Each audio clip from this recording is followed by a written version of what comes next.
और जो अगला फीचर है वो है टीपीएमएस। टीपीएमएस जो है वो टायर प्रेशर मॉनिटरिंग सिस्टम है। इससे क्या होता है कि कई बार जो आपको गाड़ी में बार बार जैसे हवा कम रहता है गाड़ी में, तो आपको उतर के देखना पड़ता है कितना हवा है करके, या फिर चेक करना पड़ता है। अगर टायर प्रेशर मॉनिटरिंग सिस्टम गाड़ी में रहेगा तो आप उससे जो है टायर का जो हवा है वो आप अपने डिस्प्ले में देख सकते हैं, या फिर जैसे कई सारे गाड़ी में जो है आपको स्पीडोमीटर के पास जो है जो टीएफटी डिस्प्ले दिया रहता है छोटा सा, वहाँ पर भी आप देख सकते हैं। ये अगर रहेगा तो ये ज़्यादा अच्छा है, जिससे कि आपको जो है बार बार टायर हवा चेक नहीं कराना पड़ेगा और आपको पता रहेगा आपकी गाड़ी में कितना हवा है। और जो नेक्स्ट फीचर है वो है क्रूज़ कंट्रोल। जैसे कि गाड़ी को हाईवे में अगर आप लेके जाते हैं और अच्छा माइलेज निकालना है तो क्रूज़ कंट्रोल ही है जो आपको अच्छा माइलेज दे सकता है, क्योंकि आपके क्रूज़ कंट्रोल में क्या होता है कि आप एक बार क्रूज़ कर दिए, एक स्पीड में सेट कर दिए, तो उससे जो आपका माइलेज अच्छा निकलता है।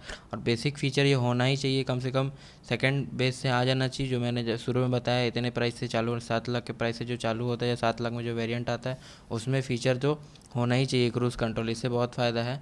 और जो अगला फ़ीचर है वो ऑटो लाइट। ऑटो लाइट जो होता है, ऑटो हेडलाइट की बात कर रहा हूँ मैं, वो क्यों ज़रूरी है। जैसे मेरे पास नेक्सॉन है उसमें ऑटो हेडलाइट है, तो उसमें जो है ना जब भी गाड़ी अंधेरे में जाता है तो तुरंत लाइट चालू हो जाता है, जैसे ही अंधेरे से बाहर जाता है गाड़ी का लाइट बंद हो जाता है और डीआरएल सिर्फ जलता है। तो ऑटो लाइट में आपको बार बार जो है ना गाड़ी में लाइट ऑन ऑफ नहीं करना पड़ता। ऑटो लाइट में ज़्यादा फ़ायदे रहता है, बार बार ऑन ऑफ नहीं करना पड़ता, अपने आप ऑन हो जाता है, अपने आप ऑफ हो जाता है। जो अगला फीचर है वो है ऑटो आईआरवीएम। ऑटो आईआरवीएम में क्या होता है कि जैसे रात में आप कई सारे लोग जो है अपर में चला रहे होते हैं और पीछे से आ रहे होते हैं, तो आपको वो अगर आईआरवीएम आपके हिसाब से सेट रहता है जिससे कि आप पीछे वाले मिरर से जो है देख सकें।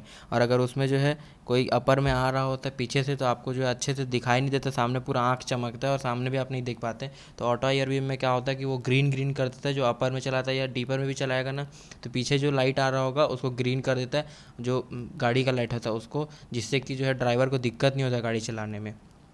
और जो नेक्स्ट फीचर है वो है बूट लाइट। बूट लाइट गाड़ी में इसलिए होना चाहिए क्योंकि कई बार जो है अंधेरे में गाड़ी रहता है और आपको कुछ सामान निकालना रहता है, तो आप लाइट अगर रहता है तो आप निकाल सकते हैं। लेकिन अगर आपके जैसे दोनों हाथ आपके भरे हुए हैं तो आप अगर कोई सामान निकालना चाहते हैं तो आप नहीं निकाल सकते हैं उसमें, क्योंकि आपको फ्लैश लाइट जलाना पड़ेगा अगर बूट लाइट नहीं है तो। लेकिन अगर बूट लाइट है, जैसे आप डिक्की खोलेंगे तो बूट लाइट जो है ऑन हो जाएगा, जिससे कि आपको आप विजिबल होगा कि सामान क्या अंदर रखना है या कि सामान क्या बाहर निकालना है करके।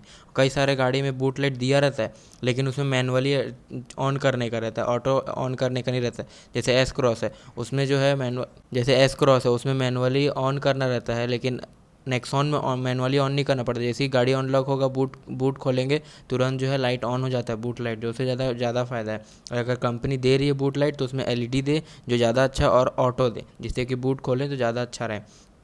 और अगला फीचर भी बूट से रिलेटेड है वो है बूट सॉकेट। बूट सॉकेट इसलिए होना चाहिए भाई, कई बार जो है टायर में जो हवा नहीं रहता है या टायर पंचर हो जाता है, तो टायर पंचर होने के बाद हवा नहीं रहता है, तो आपको क्या है उस बूट सॉकेट में आप उसको प्लग को लगाएंगे और प्लग लगाने के बाद जो है आप अपना टायर पंचर को जो ठीक कर सकते हैं, हवा डाल सकते हैं। और गाड़ी में हवा नहीं है तो और भी बहुत सारा काम आता है। जैसे पीछे अगर कोई फ़ोन को चार्ज लगाना चाहते हैं, आपके पास आगे वाला सॉकेट फुल है, पीछे भी एक सॉकेट है, तो सॉकेट में लगा के आप फ़ोन चार्ज लगा सकते हैं अगर इमरजेंसी है तो। और भी तरह तरह में यूज़ होता है, तो बूट सॉकेट होना बहुत ज़रूरी पीछे।